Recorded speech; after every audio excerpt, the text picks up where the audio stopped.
Urge promulgar una nueva ley de enjuiciamiento criminal.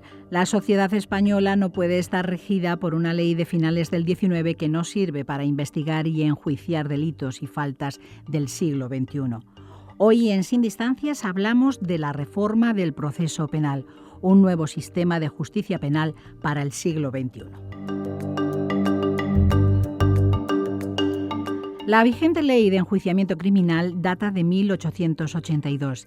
Tiene más de 130 años y aunque hoy en día es difícilmente reconocible, tras 66 modificaciones, 47 de ellas posteriores a la Constitución de 1978, algunas de estas disposiciones han supuesto importantes avances en nuestro proceso penal. Pero en su conjunto, la sucesión de reformas parciales no han dado solución a los problemas estructurales que arrastra el sistema vigente. El resultado final ha sido un texto desarticulado en el que conviven con excesiva dificultad normas redactadas en 3 siglos distintos que han de ser reinterpretadas constantemente por la jurisprudencia, lo que genera gran inseguridad jurídica. Algunas de las normas decimonónicas que han sobrevivido a las reformas se encuentran en desuso y las disposiciones introducidas con posterioridad han resultado insuficientes para atender las actuales exigencias de la justicia penal. La necesidad de reforma ha sido reconocida y demandada reiteradamente por todos los operadores jurídicos, haciéndose eco los distintos gobiernos de la nación. El pasado 25 de febrero de este año, en el Ministerio de Justicia, se procedió a la recepción y presentación de los textos elaborados por las comisiones institucionales creadas por acuerdo de Consejo de Ministros de 2 de marzo de 2012 para la elaboración de propuestas de textos articulados de Ley Orgánica del Poder Judicial y de Ley de Enjuiciamiento Criminal. En este programa analizaremos las líneas directrices del anteproyecto de Código Procesal Penal que marcarán el nuevo proceso penal, con un experto en esta materia. Ha sido vocal de la Comisión General de Codificación para la elaboración de un Código Procesal Penal, es magistrado emérito del Tribunal Constitucional y catedrático de Derecho Procesal en nuestra universidad, la UNED. Nos acompaña Vicente Jimeno Sendra. Bienvenido. Bienvenido, muchas gracias. La necesidad de reforma de la Ley de Enjuiciamiento Criminal ha sido reconocida y demandada reiteradamente, imprescindible para culminar el proceso de modernización de nuestras leyes procesales y tener un sistema procesal adaptado a las necesidades de nuestra sociedad y de nuestra Administración de Justicia. Me gustaría que nos contara, en primer lugar, profesor Jimeno, cuáles son las líneas maestras que se pueden destacar de la reforma del proceso penal. Pues bien, como usted ha dicho muy bien, nuestra ley de enjuiciamiento criminal data del año 1882. En aquella época predominaba en el mundo del derecho el positivismo jurídico y las ideas retribucionistas en materia de penas. El artículo 100 de esta ley de enjuiciamiento criminal, todavía vigente, dice que de todo delito nace acción para el castigo del culpable. Nos viene a decir que quien hace la paga. Lo cual en la práctica forense no se corrobora porque hay nada menos que cerca de un 80% de sobreseimientos de denuncias que no llegan nunca al juicio oral. Es decir, tenemos un proceso penal cuya única función es aplicar el derecho de penar del Estado, ¿no? Pero eso no debiera ser la función de un proceso penal contemporáneo inserto en la sociedad democrática. Debemos pasar de una visión objetiva a otra subjetiva. O sea, el proceso penal tiene que solucionar los grandes conflictos que en él se desarrollan. De un lado, el conflicto social entre el Estado y el delincuente, de otro, el conflicto individual entre el agresor y su víctima. De manera que un proceso penal moderno no debe servir solo para aplicar el derecho de penar del Estado, sino también, en primer lugar, para restaurar rápidamente el derecho a la libertad del inocente. Y, en segundo lugar, para proteger y restablecer el derecho a la tutela judicial efectiva de la víctima. Y, si es posible, también para procurar obtener la reinserción del imputado. El proceso penal contemporáneo es un proceso penal de selección, en donde tiene que poner todo su acento en los grandes delitos que ocasionan un grave daño a la sociedad. Me estoy refiriendo a los delitos cometidos por la criminalidad organizada, no solo el terrorismo, sino también la ciberdelincuencia, sino también la corrupción política, etcétera, etcétera. Pero en los delitos leves, el Estado tiene que procurar solucionar lo más rápida y efectivamente posible esos dos conflictos entre la sociedad y el delincuente y entre el agresor y la víctima. ¿Cómo? Pues estableciendo una función subjetiva del proceso penal.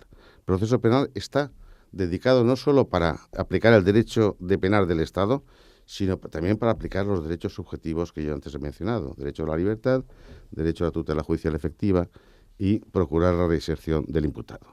Eso se obtiene en el anteproyecto de Código Procesal Penal a través de distintas fórmulas. Una de ellas es, por ejemplo, la mediación, tan en boga hoy en día, pero circunscrita al ámbito civil, porque en la ley de enjuiciamiento criminal no contempla la mediación. En el anteproyecto sí lo va a estar. El fiscal va a procurar que las partes en los delitos leves lleguen a un acuerdo en donde, en primer lugar, se anteponga el derecho a ser reparada puntualmente la víctima, lo cual hoy no sucede. Es decir, hoy la víctima es la gran olvidada y hasta obtener una sentencia firme, si el condenado no ha alzado sus bienes, pues obtendrá una reparación. Además, se instaura un principio nuevo que se llama principio de oportunidad. No solo que no es contrario al principio de legalidad, pero ¿qué significa en la práctica aplicar el principio de oportunidad? Pues quiere decir que dentro de ese proceso de selección, que es el proceso penal, si el imputado cumple los fines que el juez le designará, puede obtener un sobreseimiento por razones de oportunidad. ¿Cuáles son esos fines?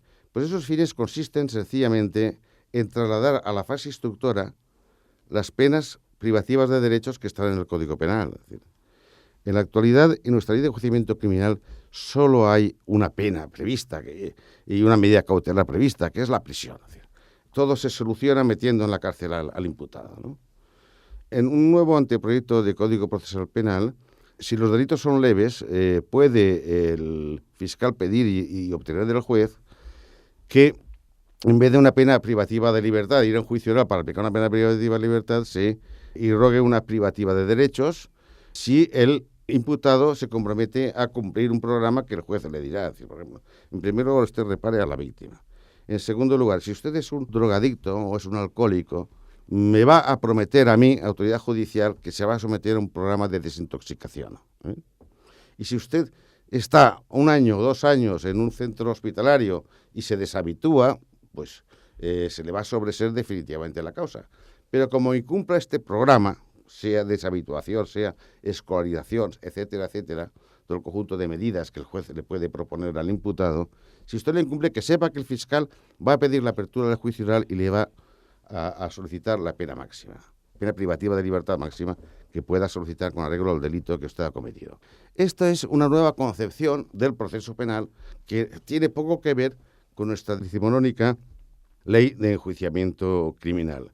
Y es más o menos la filosofía sobre la que destila este anteproyecto de Código Procesal Penal, que se basa fundamentalmente en una cierta reforma muy importante, que es limitar al juez de instrucción para los cometidos que la Constitución le reserva o le señala, y trasladar todo lo que es investigación policial, todo lo que es instrucción al Ministerio Fiscal.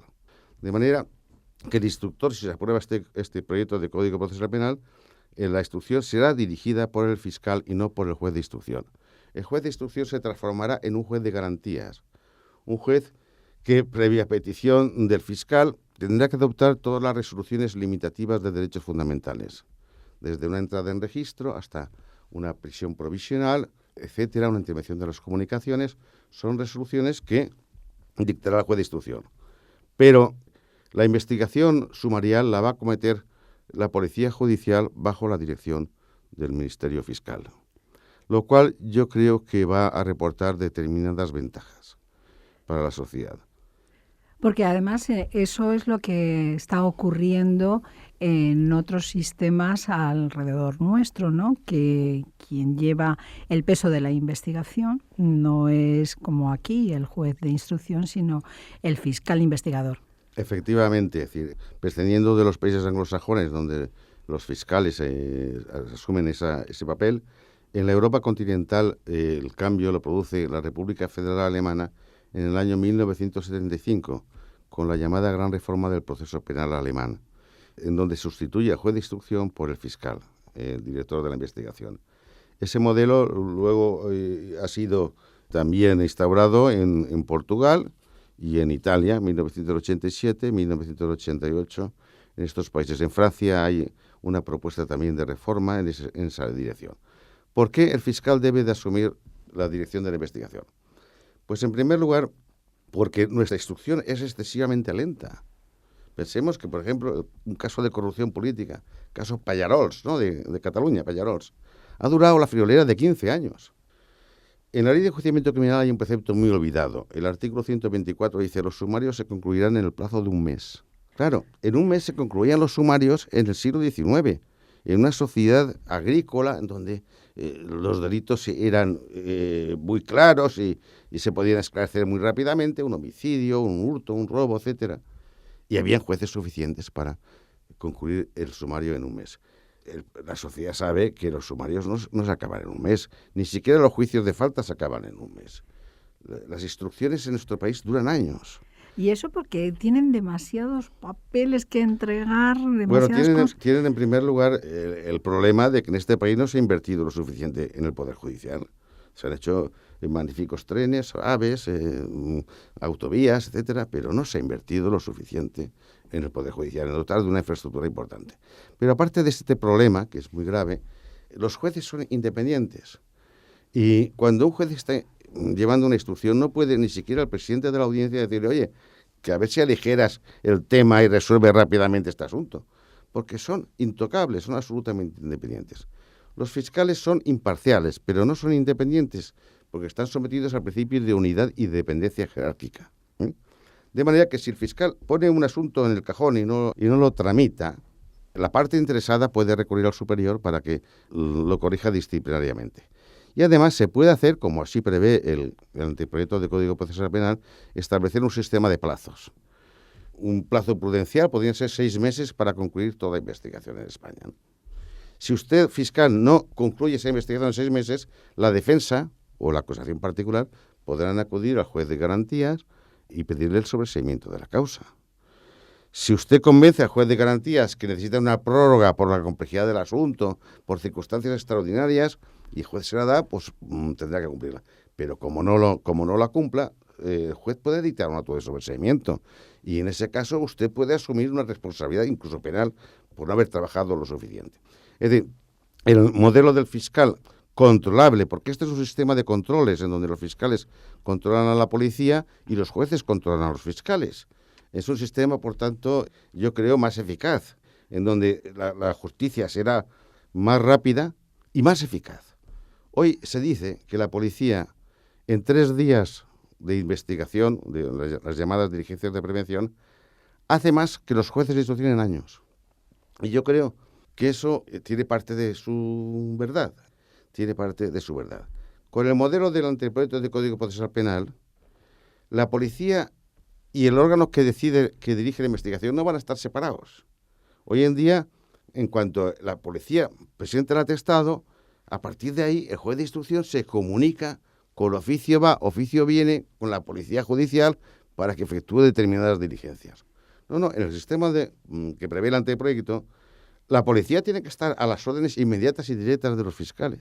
Sí, trabajan más en conjunto. De manera que el director, en todo lo que se refiere a la justicia penal, de la policía debe ser el fiscal. Y al estar uno al lado del otro, si se hace bien el modelo, como debe ser, la policía no concluirá su trabajo en los 3 días del atestado, sino que estará trabajando a lo largo de toda la investigación sumaria, bajo las órdenes del fiscal. Esto va a redundar también en eficacia a la hora de proteger también a la sociedad. Yo creo que por estas razones, porque puede ser un proceso mucho más rápido, mucho más eficaz, eso sí, siempre conservando las conquistas que hemos tenido en España sobre el derecho de defensa y el derecho acusatorio, si se coordinan estos principios, yo creo que el anteproyecto lo hace muy bien. Creo que vamos a poder dar un paso importante en la gran olvidada de la justicia, la gran cenicienta de la justicia, que es nuestra justicia penal. Y solamente una curiosidad, ¿se necesitarían más fiscales? Claro, ese es el problema fundamental. En este momento en España tiene 3.500 fiscales. Posiblemente habría que duplicar o triplicar. Además, es necesario acometer obras de infraestructura, porque los fiscales, que están, por cierto, hacinados en las fiscalías, en unas condiciones ciertamente lamentables, tendrán que estar junto o al lado de la policía judicial. La instalación del modelo va a conllevar una inversión del Estado que quizá en este momento no se pueda acometer. Quizá en este momento de penuria económica en la que nos encontramos los españoles y el Estado también no se pueda acometer. Eso no quiere decir, no debiera llevarnos a la conclusión de que, bueno, pero vamos a esperar a que escampe la tormenta. No, hay partes del Código Procesal Penal que deben aplicarse ya. Con independencia de que la totalidad del código no se pueda aplicar de la noche a la mañana, tendrá que tener una vacación de ley de muchos años para formar fiscales, para crear esa infraestructura que posibilite la aplicación correcta del modelo.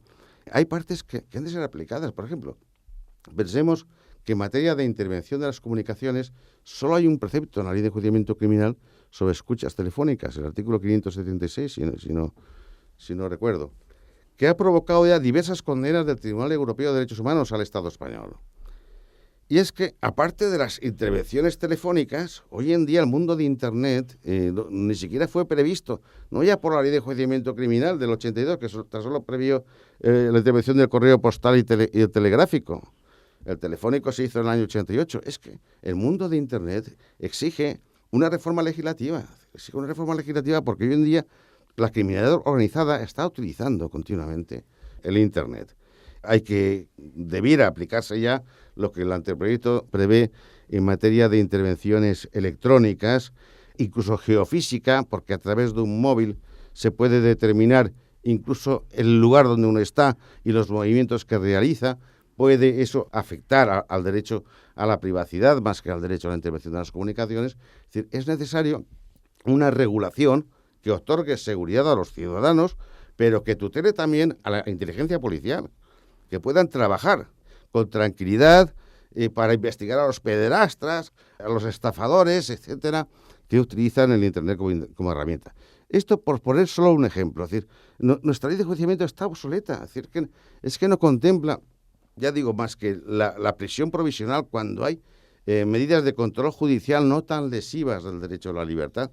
La utilización de brazaletes electrónicos, por ejemplo, se van introduciendo pausadamente, sobre todo dentro de las órdenes de protección en la violencia de género, y que no se puede trasladar en los demás campos. ¿Por qué necesariamente hay que ingresar a un joven delincuente en un establecimiento penitenciario con los riesgos de que se convierta en un delincuente mucho más peligroso a su salida? Es decir, hay partes del anteproyecto de Código Procesal Penal que debieran aplicarse ya, debieran ser aprobadas, promulgadas por el Parlamento sin ningún coste adicional. Además del cambio de modelo de investigación penal, otras de las novedades importantes que trae este anteproyecto de Código Procesal Penal es la protección de la víctima, que usted también antes lo ha mencionado. La creación de un estatuto de la víctima, ¿no? Esto también es muy importante porque las víctimas ciertamente se sienten solas ante la justicia y no recompensadas. Sí, bueno, el anteproyecto tiene una declaración muy hermosa sobre los derechos de la víctima, que a mí me parece muy bien, naturalmente, pero ese no es el tema. El tema es conseguir esa protección virtual de la víctima, esa protección total, ¿no? Que en el momento actual tan solo se puede obtener en parte con las órdenes de protección en violencia de género, pero fuera de ahí no. Y yo creo que lo primero que tiene que procurar el Poder Judicial es que se le repare a la víctima. Pero a muchos abogados les da la impresión de que cuando ejercitan la acción civil en el proceso penal, algunos jueces dicen, lo único que quiere es cobrar. Hombre, faltaría más que no quiera cobrar. Es decir, lo que hay que procurar es que el delincuente pague inmediatamente. Es decir, si hay un robo de tirón, pues y la policía ha detenido a ese delincuente, que inmediatamente el fiscal o incluso la propia policía pueda llamar a la víctima, al delincuente y decirle, mire, en primer lugar, para empezar a hablar, devuélvale el bolso a la señora. Ahora, yo, fiscal, le voy a proponer al juez que le meta una multa de 500 euros, etcétera, o tales medidas. ¿Eso o abrimos una investigación contra usted? ¿Qué será más efectivo? solucionar ese conflicto entre el agresor y la víctima y el estado del delincuente, que se puede solucionar en 24 horas, a abrir unas diligencias previas y dentro de año y medio se va a hacer un juicio oral y a lo mejor a este señor se le condena en un establecimiento penitenciario, pero la víctima no ha cobrado. Ese es el problema con el que nos encontramos. Otras de las líneas que trae la reforma del proceso penal son los límites al ejercicio de la acción popular, el derecho de defensa y las garantías procesales en la imputación de las personas físicas y jurídicas y también la segunda instancia en el proceso penal y el tratamiento de la impugnación de las sentencias absolutorias. Brevemente nos puede hablar sobre ello. Bueno, veo que se ha estudiado muy bien el anteproyecto. Plantea usted temas muy importantes y muy novedosos. Empezando por el de la acción popular, muy rápidamente. La acción popular es una de nuestras características que nos identifican frente al mundo, porque acción popular solo hay en España.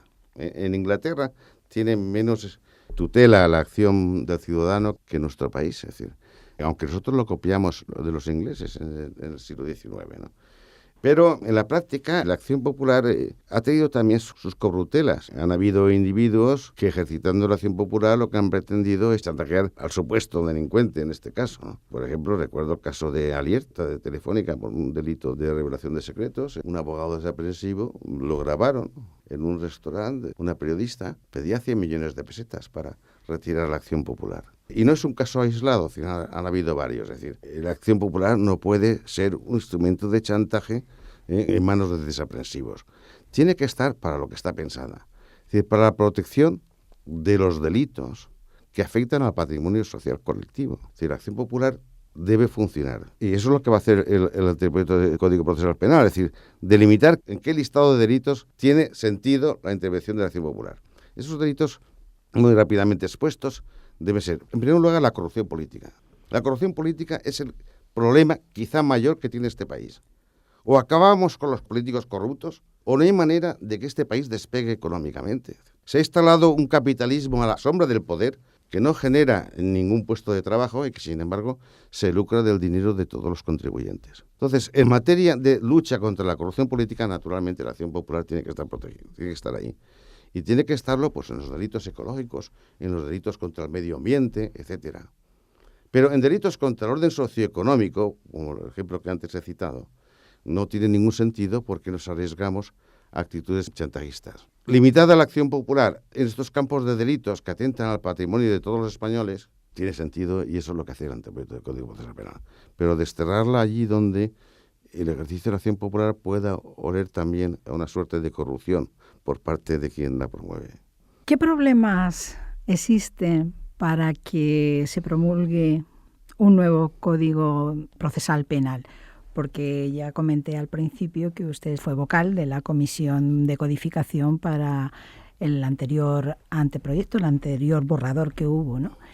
Y sin embargo, pues no salió adelante. ¿Este que se acaba de presentar tendrá mejor suerte? Bueno, ya me he referido a esos problemas. El problema es la falta de inversiones en el Poder Judicial y en el Ministerio Público. Es necesario duplicar el número de fiscales en un plazo razonable.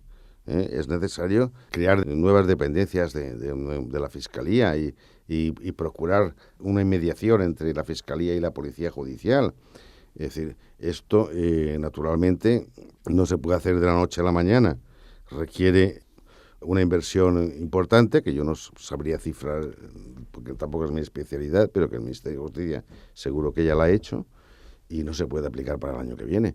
De manera que la promulgación de este Código Procesal Penal debiera tener dos etapas. Una, aquellas partes del Código Procesal Penal que se pueden aplicar ya sin ningún coste adicional, debieran aplicarse ya.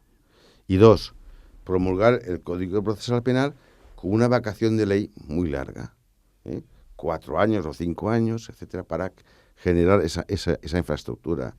Y además se podría también aplicar en su totalidad en aquellas causas que los fiscales ya están investigando o que decidan investigar.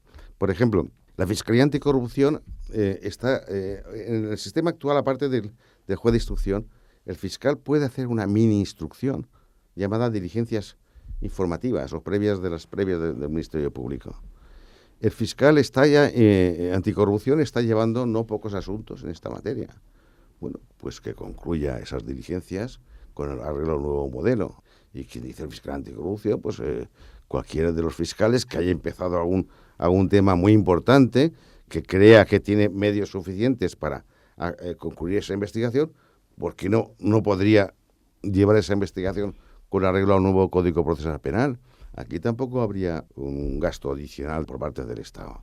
Es decir, se pueden obtener soluciones que para el momento actual no comporten un desembolso económico por parte del Estado, todo menos seguir deshojando la margarita.